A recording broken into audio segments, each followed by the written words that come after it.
Yeah, and then guess what I did? I threw it on the ground. How y'all doing? Good evening. Welcome to Odd One Out. I don't know what that means. I don't know why she married me sometimes. She didn't know what she signed up for. It was a nice bait and switch. Good evening, everyone. Welcome back to our show, Odd One Out. I know it's been a little bit. Sorry, I'm like trying to adjust. I know I caught you off guard with that line. I'm sorry. Anyways, welcome back to the show. It's been a little bit. Yeah. Plenty of stuff has been happening. I guess it's a natural teacher of focus on the big stuff because I've noticed as each day goes by, I'm like, okay, no, I'm not going to fall for that bait. Okay, I'm not going to fall for that bait. Okay, there it is. So we've been keeping an eye on everything.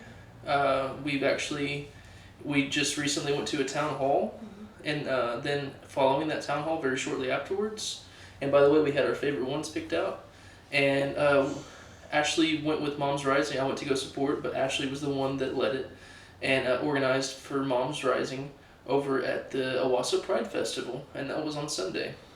Saturday or Sunday? It was Sunday, right? Mm-hmm. Yeah. I thought she did a fantastic job. Got down plenty of names. We're gonna make a post, and on that post, you can find where to go sign up. You don't have to be a mom. You don't have to be a parent. You just have to want to see the values of the home. The average home, the home family, home person. You want to see their values being represented, such as access to healthcare, to education, to affordable housing, affordable food, affordable child care. Yeah. Paid family medical leave when you have a child. Yeah, I mean all these things that the 90% of people need and are focused on. I think we need to plug in the computer. Oh yeah, You're gonna have the computer dying when we're in the middle of our video. We're gonna upload it, and it'll be about 20 minutes of the 40. Now, while you're plugging that in, I'll just keep on introing us. Okay. So she did a great job. Had some people sign up. Had some people bid but for their... Yes, but so explain. I did a table just to give, information about the national organization of Moms Rising. Yeah, so she had set up a booth, and there was a really good showing. I was blown away by how many people were there at the Pride Festival. Mm-hmm. There were a lot of people, and there were a lot of tents. I was pleased with the turnout. No protesters. Nope. There were not any protesters. She got up and made an excellent speech. I was not shocked.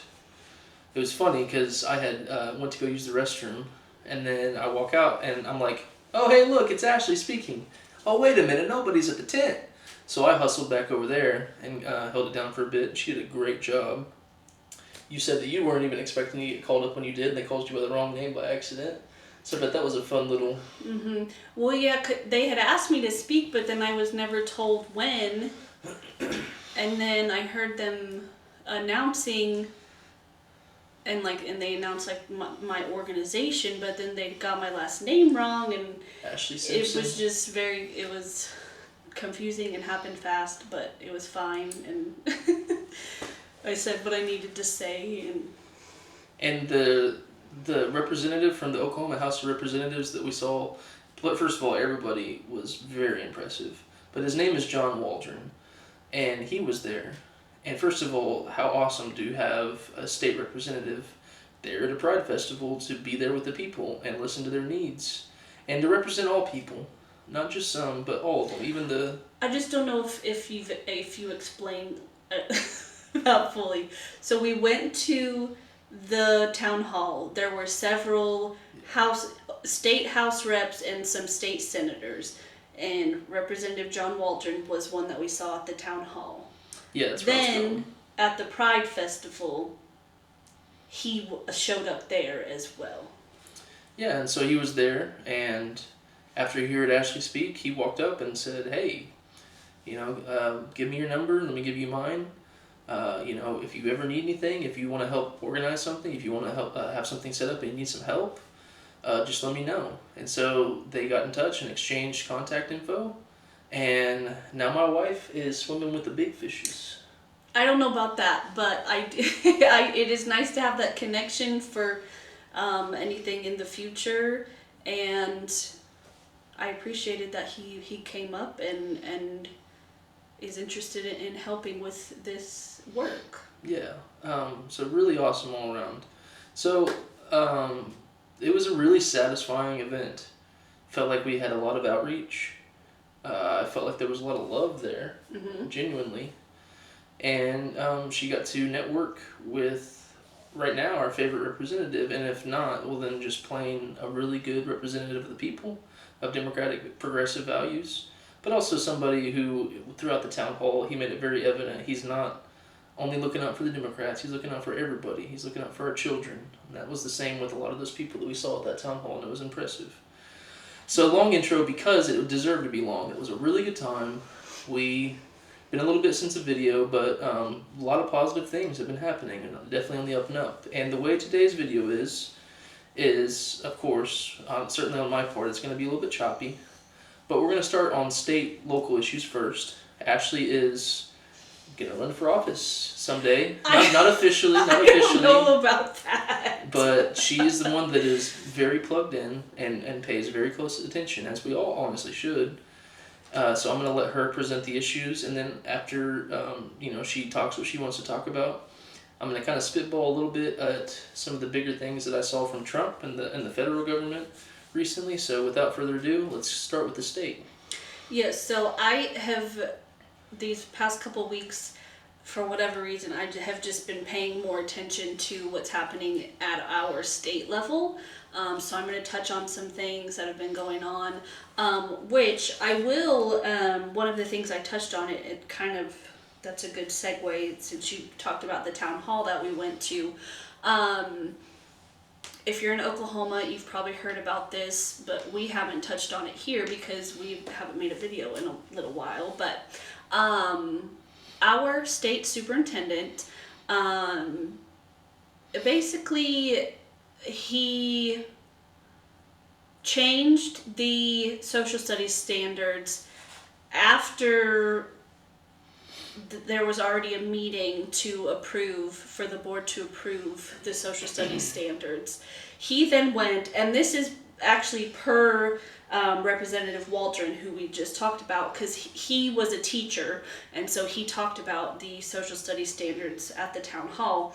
He said that our state superintendent made 259 changes to the standards, and not everyone on the board had access to those changes. Gotta ask how they can even get away with that. And I don't even know, I mean, that's a lot of changes. I don't even know everything that he changed, but let me just tell you what has been very publicized, and rightfully so. He is putting into our schools social studies standards. He wants students to be asked to name or look for discrepancies in the 2020 election. As if it hasn't already been litigated in over 60 courts. Yes, and like stuff about like talk about issues with mail-in ballots and all this rhetoric about the election of 2020, which has already been proven there was not election fraud. So he's going to teach that to our students. Also took out things about Black history, took out things about George Floyd and the Black Lives Matter, which if we're talking about 2020 and that whole era, well, Black Lives Matter was right along with that. So if we're talking about that period of history to the kids, they should be taught all of it. So basically, he changed the standards, and I don't even understand the full process and how he even did this, but he changed the standards. He put this nonsense, false stuff in there. There were a few bipartisan initiatives in the House and Senate to go against this, and say, no, the standards need to be sent back to the board. You need to fix this. But unfortunately, we're in Oklahoma, and I don't even know what the makeup is, but our House and Senate are very conservative leaning. And so even though there was some bipartisan efforts to, stop this, there wasn't enough. There weren't enough people on board. It kind of reminds me of the same thing at the national level. None of the people there want to stand up to Trump. None of the people here want to stand up to Ryan Walters. He's acting like our state's personal Trump. So basically that's been going on, and now that's it. Those are our standards. Our money's gonna go towards whatever books they're gonna have to get that spew this nonsense, false information. Whatever little pamphlets. So I would encourage you, if you're in Oklahoma, to pay attention to what your children are being taught and teach them the correct history and teach them the facts. Anything you want to say on that? I just am shocked. I mean, and speaking about Ryan Walters, he likes to rail against all these Oklahoma woke policies, and we've been doing it wrong. Well, son, Republicans have been in strict leadership for almost 2 decades straight here in Oklahoma. So the policies you're railing against were either formed under Republicans, or if they were formed before them, they weren't removed by them. So there's been 2 decades been dominated here in Oklahoma Republican leadership. And by the way, education, which he's responsible for, has plummeted from 16 last under Brad Henry's governorship, who was a Democrat. Exactly. When we were in school. Exactly. And we had very good education. We did, that's right. And it dropped and I know that she went to a good school, and I went to a good school. And it drops, it's 49th now. I will be blown away if it's not 50th by this next time around. I will pray for the souls of whoever's 50 if they're behind Ryan Walters. So that's all I have to say on that. So then I also was going to talk about some bills that were recently there, and there might even be more, but these are just ones that stood out to me. There were 3 recent bills that really sounds like they could have helped a lot of people. Were passed, and like I said, we're in Oklahoma. It took Republican support. Yes, and let me, these bills, I will be honest, I follow a lot of Democrat-leaning accounts. So these 3 bills were introduced by Democrats, but they passed in both the House and Senate. So they had strong Republican support to have passed in both our strongly conservative Oklahoma House and Senate. But then unfortunately, when they went to the governor's desk, they were vetoed. So the first one I'll talk about was, which this doesn't even say what the bill's number was, but it was introduced by House Representative Ron Stewart. And remember, we're talking about the Oklahoma level. So this is our Oklahoma State Senator, House Representative Ron Stewart. He introduced a bill that would have allowed more state funding for the Office of Liaison for Missing, Murdered Indigenous People, which, if you don't know, I won't get a whole lot into this because I am not fully educated on this, but if you don't know, we have an issue in our, not even in our state, but in our country with Native / Indigenous, specifically women, going missing or being murdered, and a lot of them are still missing, or their cases are unsolved. The cases go cold because they're focused on other stuff first, and they're like, we'll slide this one at the back. Yes. And they're just gathering dust there on the cabinets. Yeah, so it's a real problem that these Indigenous people are going missing and no one's looking for them. Mm-hmm. So this bill was, the initiative was to get more funding towards this office in our state. And again, it passed in the House. It had to have passed in the House and Senate, but then it was vetoed. This one, I don't know. I haven't seen a statement from the governor of why it was vetoed, but it was vetoed. I'd be really interested to know what he said. Then there was a Senate Bill 128, which this one actually was a bipartisan bill, because I saw the Democrat Senate leader said that she worked on this bill with a Republican senator. And so this bill would have given, so this has to do with like rent, people being evicted. It would have given tenants more time to gather back rent, make alternate arrangements for housing, or simply to be able to arrange childcare or time off work to show up to their eviction hearing. And I actually watched a video of this senator talking about this. She said that people only get 3 days notice before their eviction hearing. So, I mean, that it sounds like this is a real problem. I mean, that's not time to get off work, or if you need to make arrangements for your children. Yep. Yeah. So this bill was just simply to give people more time.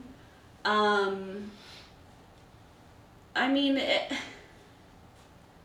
I don't really know how else to advocate for. I mean, I don't know what else to say. Like.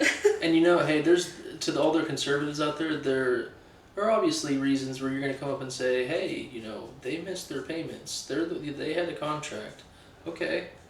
And this may not be the case for all or even many.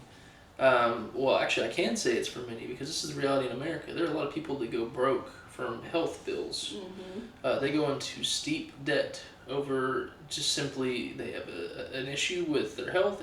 And this is most Americans, 60% of Americans live paycheck to paycheck.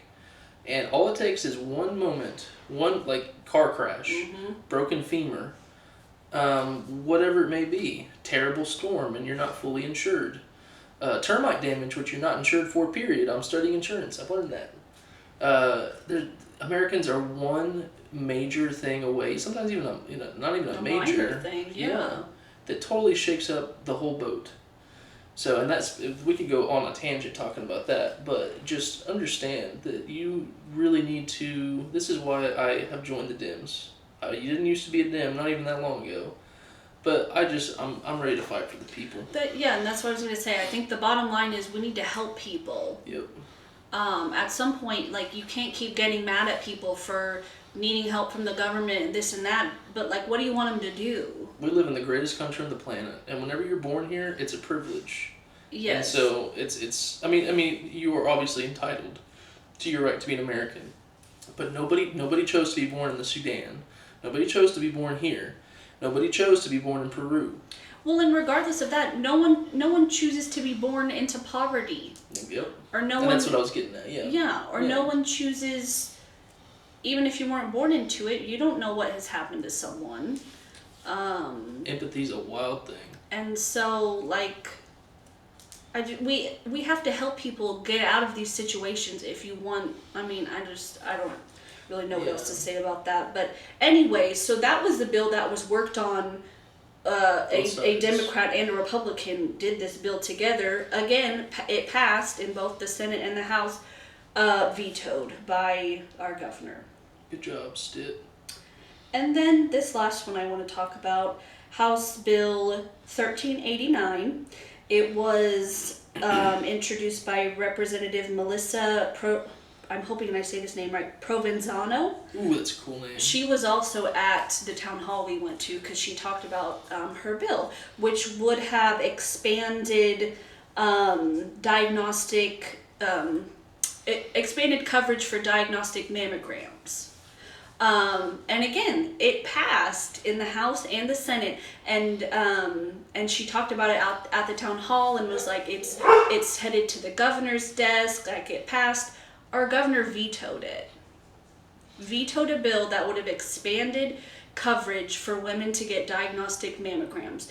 And this one he made a video on because I'm sure he knew that people were going to be like, what the heck, why would you veto a bill like that? Basically, it's about the money. It always is. I mean, I don't even remember exactly what he said, but it was about money. He did say, he was like, mammograms are already covered, and if a woman needs more testing, the doctor can order that. Well, yeah, but that doesn't mean it's covered by their insurance. This bill was going to make it to where if a woman did need more testing, it would be covered. And I just think that's a shame for women and women's health. I don't know what else to say. Again, it goes with, like, we need to care about people. We need to help people. That's where I want my money going, yes, to bills exactly. like that. Your money goes to tax cuts. Actually, believe it or not, it sounds like it doesn't, right? But money has to be put aside for this. So we choose to spend our money on different things like that instead of spending money on mammograms for people that need it. Well, and you know what else? Like, it probably, like, he wants to say it would have costed money or whatever, which, yeah, but it probably would have, something like that probably would save money in the end, because a diagnostic mammogram can catch breast cancer in an earlier stage. Yep. To where then the insurance isn't going to have to pay for all the chemo, the mastectomies, all the surgeries, whatever. The doctor visit. Right, 10 like times. the further treatment, Yep. because something like this could catch it at an earlier stage. Yep. Not saying that they wouldn't have to do, chemo and stuff, but I'm just saying it probably would save money catching it at an earlier stage. Yes, it would. Because they wouldn't have to do as much treatment. There's like no argument here. Preventative care is far cheaper. Yes, exactly. So, again, I don't even know what else to say about that, because, like, why, I guess I don't understand, why are you in, like, this business if you don't care about helping people? Yeah, what made you want to run for Congress? That's and a I great guess question. for some people it's power. They Yeah. want to be in power, but I just think that you should be in it to help people and make. All of these bills would have helped people, and unfortunately, they got vetoed. And like they help people. All those bills, like this last one, just focus on the last one. Who would quote unquote hurt, even though they'd be just fine? Insurance companies. Right. Why does the GOP always have the back of big money? Exactly. It's. The last thing I want to talk about is Senate Bill 1027 here in Oklahoma. So basically, this was a bill that was introduced in regards to the process in our state for the people to get an initiative on the ballot. So right now, if you have an issue, a problem that you want the people to be able to vote on, and you want it on the ballot, you can make a petition.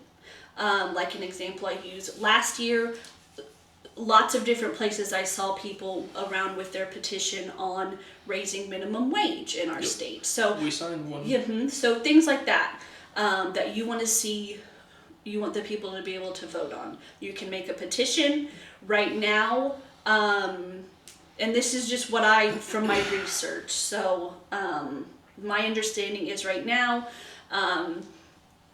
the number of people who you have to get to sign the petition, it's a certain percentage of the amount of people that voted in the last governor's election. Did that make sense? Yes, it does. It's just it can be in any county, I'm talking about right now. Okay.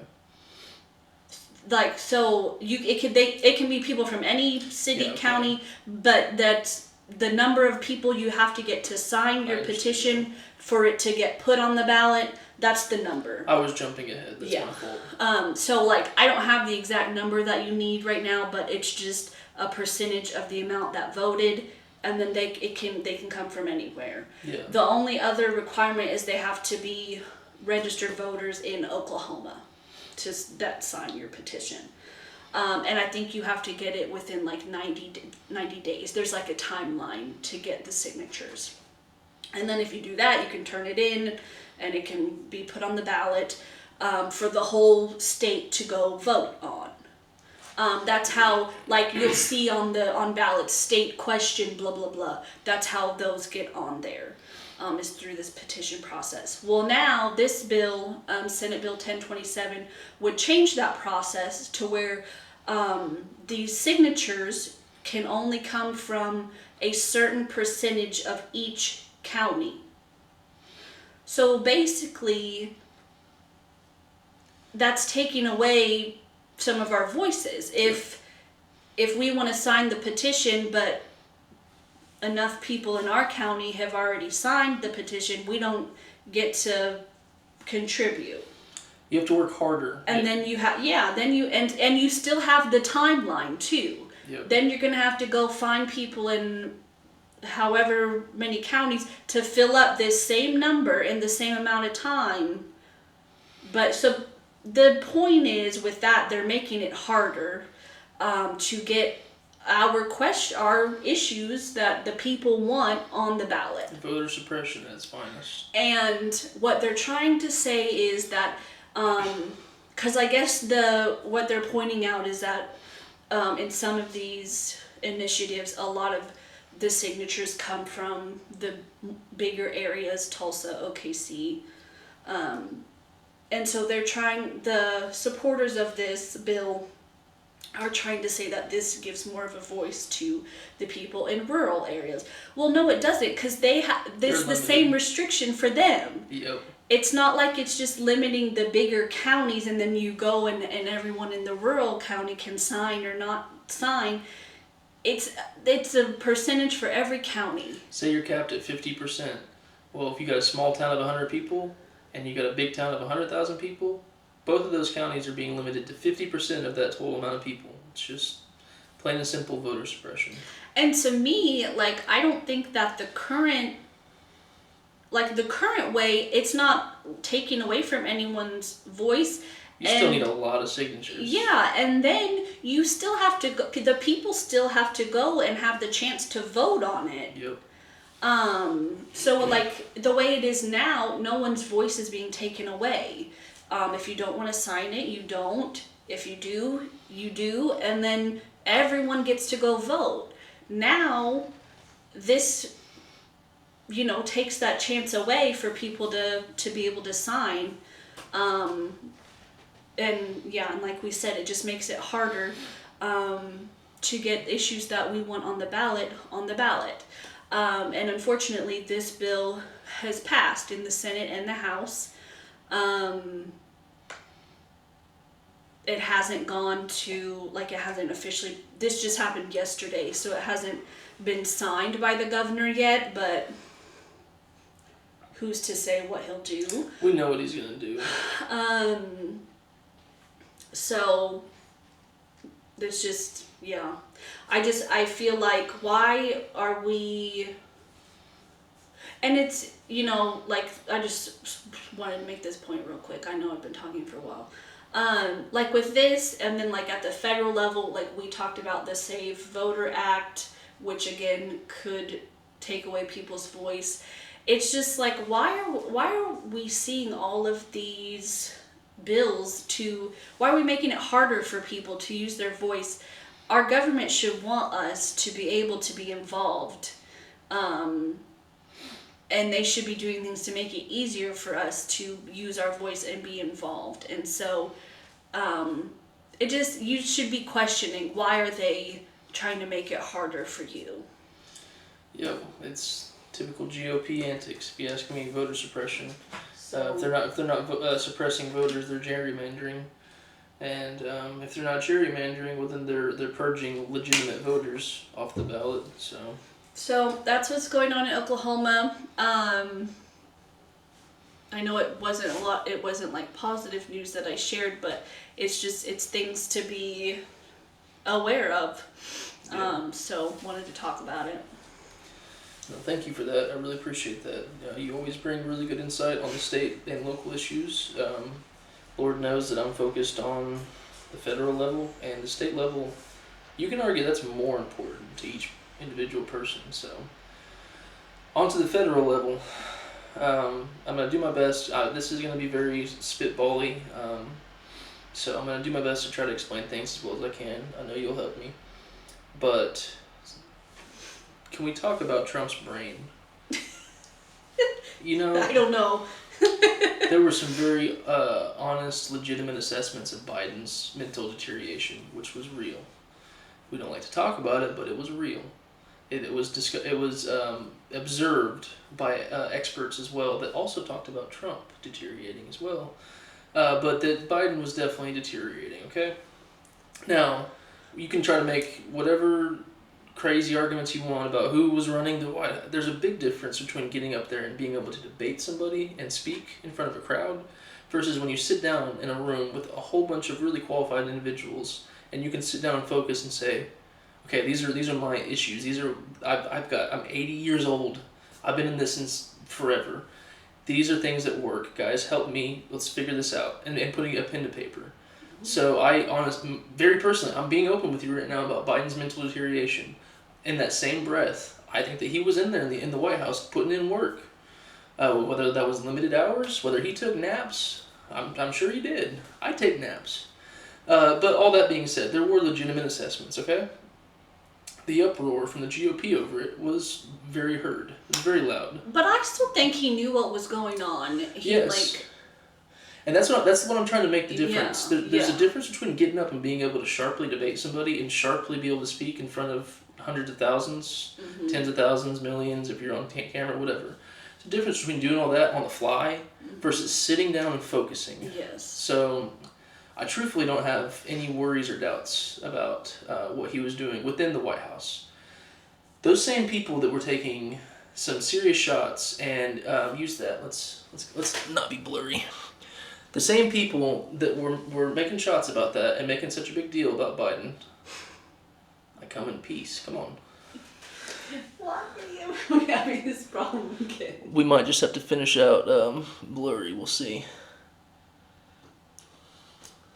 It's trying. I don't know. I'm sure it'll figure it out. If it doesn't figure it out, it's okay. It's wanting to. All right, whatever. We're just gonna go with it, man. It's okay. It's a rookie setup here. So, you had all those honest assessments, right, and those honest frustrations. Where are the frustrations with Trump right now? And let me use a brilliant example.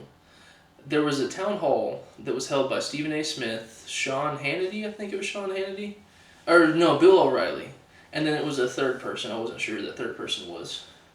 But the clip that went viral is Stephen A. Smith asked Trump what he has to say, what he thinks about the protesters at Harvard, what's going on there. And Trump's over the phone. And you know what his answer is about the protests going on at Harvard? Well, you see, Stephen, at Harlem, that they're really protesting what's going on at Harvard. Notice I said the two different things there, because at first when I was hearing that answer, I'm thinking, he's just slipping on the words, it's okay. Like, yeah, it's funny, but there's no... Oh, shoot, now he's talking about Harvard too, and saying people in Harlem were protesting what's going on over in Harvard. Are you kidding me? The best reaction I could see from that was somebody saying, today I learned that people in Harlem are really upset about what's going on at Harvard. Keep going, I'm bothered. I know, it's the worst. So, you want to talk about it when it's about Biden, but then sycophants and fanboys and edgelords, want to just pretend like everything is good. Everything is good with Donald, that he's at the top of his game. And that's just not the case. We're not being fair. The man has been showing deteriorating signs. The same experts that talk about Biden's mental deterioration that have actually graded it also did the same assessment on Trump and found the same observation, that he was deteriorating, as older gentlemen do, older ladies do. We all do that. By the way, I mean, you can be young and deteriorate too, but those are also, that's the reality. We have somebody who is not all there, who constantly rambles, stays up until about 4 a.m. in the morning, just tweeting and rambling and going on and on and on. It's okay. Delusional. Delusional. So you have that. Then, again, I'm spitballing. So that was just something I noticed. That was a gaffe of an answer, a gaffe of all gaffes. That was the corn pop was a bad dude. Which actually, if you look on the context of that story, was not even a gaffe. That was actually a real person. But anyways, you have that monster gaffe. Then you have the mental acuity, or lack thereof, as seen within the trade negotiations. You know, where they said 90 deals in 90 days. And you know what? I've got egg on my face. Because I said Scott Bessent is over there and trying to get Trump in control. Because he's the one that told Trump, hey man, these 145% tariffs on China are not sustainable. You've got to drop them. They're too high. And so then Trump comes out and says, yeah, we're going to drop them. They won't be 0%, but they're way too high right now. It's not sustainable. So I'm like, I even go on Facebook. I make a post. I'm like, got to give it to Trump on being able to appoint Bessent. I mean, Bessent's doing a good job. It looks like he's able to reel it. The next day, they're talking again from both Caroline Leavitt and Donald Trump about the 145% tariffs on China. I've been checking back every single day, and I love to use AI. ChatGPT, Copilot, no matter who you ask. The tariffs are still up. Even after being said that they were dropped dramatically, they're not sustainable. Can somebody please help me? Can you imagine being a small business and trying to navigate this kind of uncertainty? No. Especially if you import from China? No, and also just like the back and forth of like, are there going to be tariffs? Are there not? Like how can businesses keep up with that? Is the man bipolar? Like, very manic at times. Very manic. Honestly, yeah. And I shouldn't, laugh at that, but he does act manic. And, whether it's seen with that, and then he's talking about tariffs are going to enrich America, tariffs are going to be great for Americans, and then when pressed about the scarcity and how things are going to be more expensive and tougher to get, he's like, I think it's okay that a little girl no longer has 30 dolls, but she has 2, maybe 3, maybe 4 dolls. I think that is better for America. Do we need to remind y'all that Donald Trump grew up with not a silver, but not even a gold, but not even a platinum, not even a diamond, but an onyx spoon in his mouth? I don't know. I played RuneScape. Onyx was worth a lot of money. Anyways. Well, I'm just like, okay, well then you don't need however many billions of dollars. Exactly. Yep. I mean. do you think that Barron really only had like a couple army action figures, or maybe he had one little toy Jeep? You really think that? No. And by the way, like, what are we talking about? Your response to scarcity is, it'll be better for America, versus if you had the inventory and we're just trying to change principles, which still, it's America. Hands off, man. It's just not a good look, and it's just very incoherent thinking. It's completely contradictory to his stance on tariffs and enriching America. So, and you have the stock market, which has definitely recovered. However, it's still almost 6% down from when he entered office. It has truthfully exceptional recovery over the course of a month. Absolutely unbelievable recovery. However, 6% to a problem that he created. Exactly, he invented it. The problem still exists, by the way. I don't know how their market. Nobody knows ever how the market is going to respond. It can totally respond totally irrationally sometimes. That may be what we're seeing. I don't want to speak indefinitely because who knows? I'm no expert. But I would like to think that the tariffs staying as the way they are, Walmart and Target and many other retailers warning about empty shelves coming within weeks in mass. Their imports are down 44%. China is shipping almost practically nothing out of the country anymore.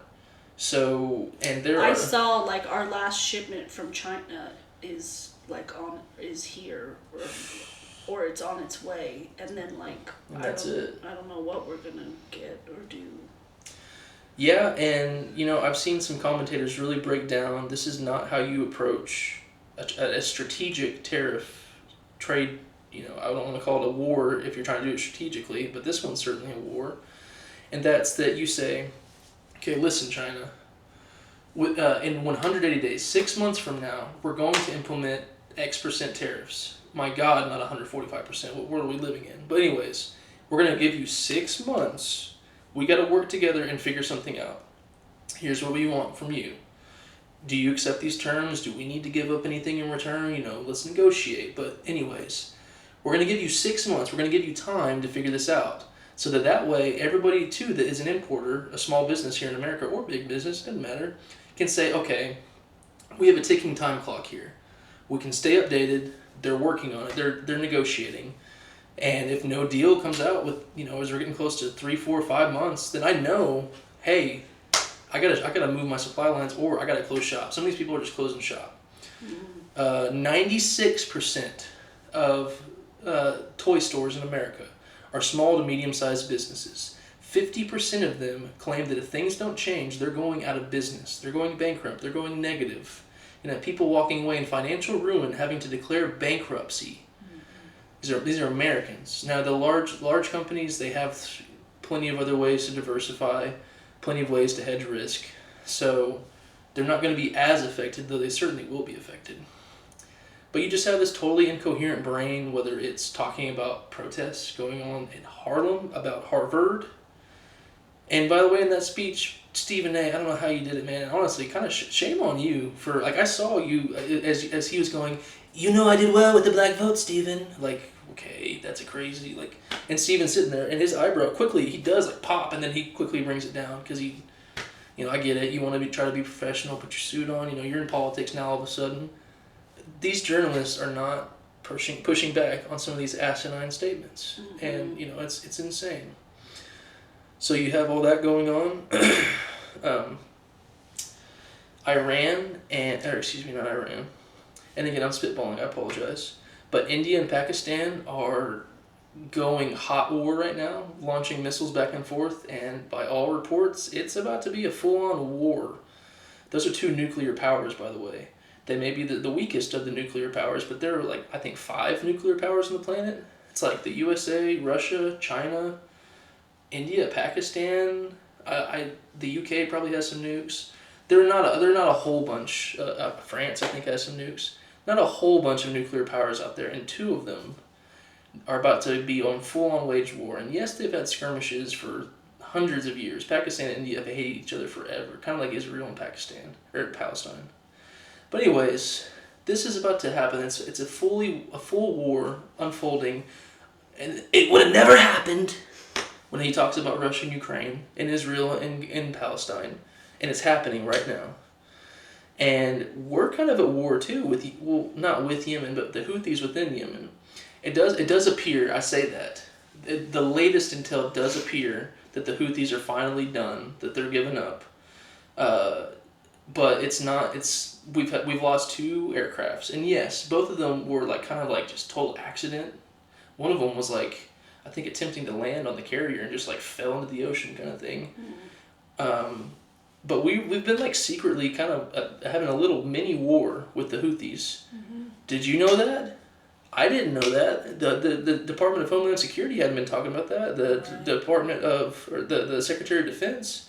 And yeah, I get there were high level confidential operations that shouldn't be leaked on signal, especially not to your mom. And Jeffrey Goldberg, a reporter. Anyways, sorry, Tourette's. I know that there are some things that should be confidential, but we knew whenever we were trying to pop ISIS, when we were trying to pop the Taliban, these are things that have just been hidden from the public. The man didn't even know whenever 4 soldiers went off in Lithuania and had died. You gotta wonder, what does he know that he lies about, and what does he just not know because he's not competent? So, you have that going on too. Today we had a trade deal announced with the UK, and no, I'm not just pulling a liberal spin and trying to downplay it. Truthfully, it's not even a done deal. It's literally a framework for a deal that's being discussed and being worked on. And you know what? To be fair, that's usually how it goes. Never do you just come overnight with a deal. Sometimes deals take years to figure out. But in true Trumpian fashion, that word Trumpian will never be the same ever again. That will forever be heralded in history as you know what you're talking about when you say Trumpian fashion, Trumpian style. In true Trumpian fashion, he called it a full and comprehensive deal that is to the maximum, but will grow. First of all, how do you go to the max and you grow? I don't really know what that means. How is it full and comprehensive when it's just a framework? And do you want to guess what the UK's average tariffs were on America? Because that's apparently the whole reason why we did this whole trade war with the whole planet, was because of their tariffs on us. 0.5%. That was the average tariff on all goods, on American goods coming into the UK. 0.5%. Obviously some sectors were higher, but that's the average overall. I forget what he even claimed the UK was charging, it wasn't 0.5. We are destroying our trade. We are literally, it's going to be COVID-like logistic logjams, manufacturing delays and shortages, components and materials not able to be sourced for products that are made in America. We're annihilating all of this to drop 0.5% tariffs. Can somebody please stop the winning? We were winning way too much. Mr. President, please stop. No, stop, please, for real. You know, I wanna actually be able to buy my daughter some more dolls. I'm looking at some of them in here for Christmas. So it'd be very nice, sir, if you could start thinking about the people. Let's see. I know I've been kind of all over the place. Oh, my wife is like, I don't know how his brain is like.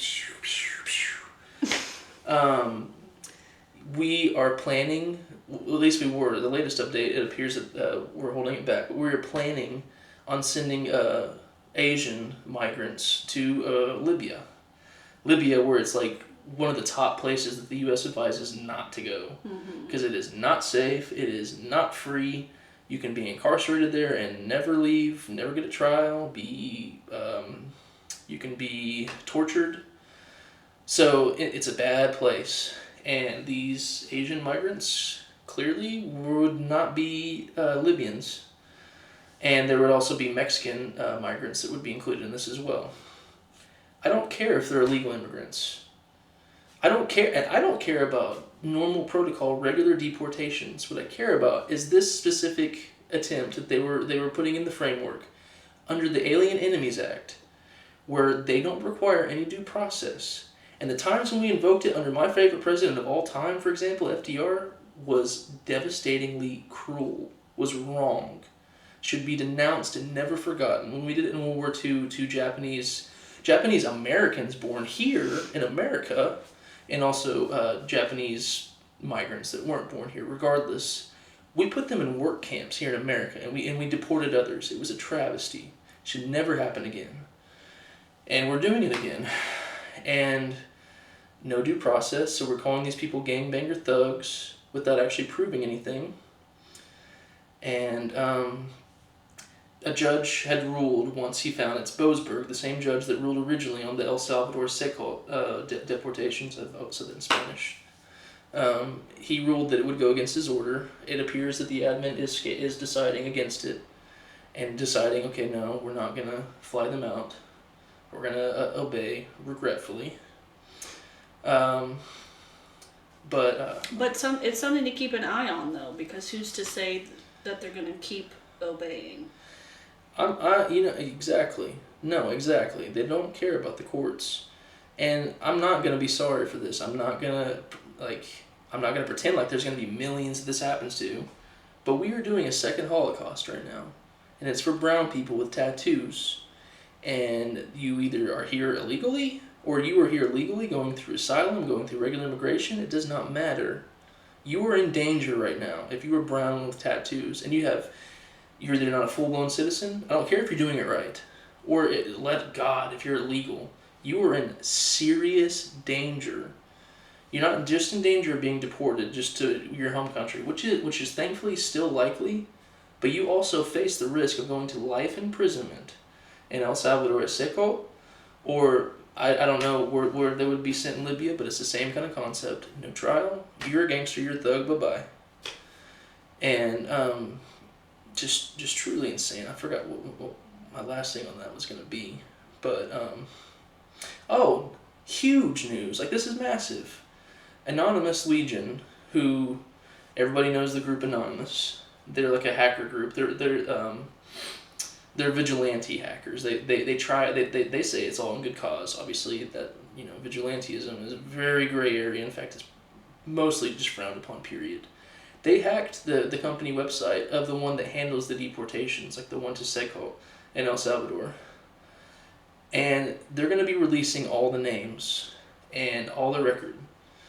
And we will know whether or not this Trump admin was lying. I'll give you a hint. They were. We already have a handful of individuals, not because of the admin telling us, but through discovery of other means, such as them just not showing up because they were going to court as they were supposed to and checking in as they were supposed to, and they just didn't show up. And their lawyer's like, what the heck? Where are they at? They're not answering my phone calls. Their family has no clue where they're at. Mm-hmm. Their daughter, their son has no clue where they're at. Their spouse has no clue where they're at.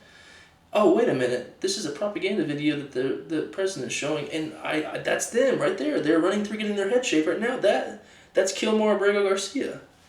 That's how this is working. So, Anonymous, I don't want to praise vigilante work, although I do love Batman. Batman's like maybe my favorite superhero, and he's a vigilante. But they're doing the Lord's work on this one. So keep an eye out for those names. I think I spitballed enough. I think I covered enough that's going on. Do you want to throw in anything else? You want to sprinkle in some good news? If not, I'll talk about just good family vibes. I was just going to say something good that I could share. Going back to what we talked about in the beginning, my event that I did, at the Owasso Pride, well, it wasn't my event, but me having a table at the Owasso Pride Festival and talking to people about Moms Rising and the work that we do. Something positive that I wanted to share from that is, especially us being here in Oklahoma, we have been fed this idea that, oh, we're a red state and, whatever, which we can get into in a different video about why I don't like that. Red state, blue state, whatever. But anyways, sometimes I feel like people can feel like they're alone or like they shouldn't say anything because they think everyone here likes Trump and, whatever. And, it like you already said, it was very positive and it was a good turnout. And I just the point I wanted to make about that was that I think there are more of us than we realize. And I'm not even saying like I don't know what party they are, Democrat, Republican, I don't know. But I think there are people who want to do good work and maybe they just don't know how to start, or they're afraid, or they think that they're alone. And just something positive that I got from doing that event was that we're not alone, and we need to band together, and we need to keep speaking out and staying engaged and fighting against these things. And just even though we are called the odd one out, I do think there are more of us than you realize, and you're not alone. Yeah, I agree. That was good. That was a good positive note to end on, where my mind was struggling to try to find something to say. So that was good. We really appreciate y'all tuning in. I know we're approaching the hour-long mark here. Yes, and we're blurry, so hey, bye. You know what? We're trying to put in work, whether we're out there, and I'm not just trying to white glove right now. I'm trying to encourage you to do the same, that is watching this. Get out there and do some work, man, and make friends while you do it. By the way, it seems like we had so many good, positive interactions, mm-hmm. and you are quite literally right now making friendships. Mm-hmm. You sometimes think that you're going to lose friends, and you will. And you might. You will. On the path of fighting for what's right, but you also gain a lot of friends.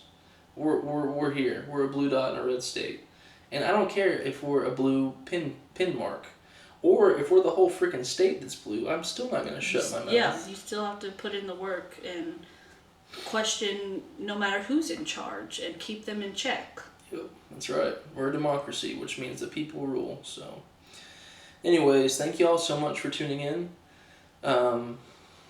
we'll just look forward to what the next video holds, and we'll always try to keep you all informed, and all the information that we provide here comes from a good faith source that is trying to responsibly get all the accurate information that they can. Mm-hmm. So please feel free to comment. Please subscribe. It makes a difference. I'll start my videos saying that from now on, to please like and subscribe. Get our name out there, and keep fighting for democracy. Thank you all so much. Odd one out. Bye.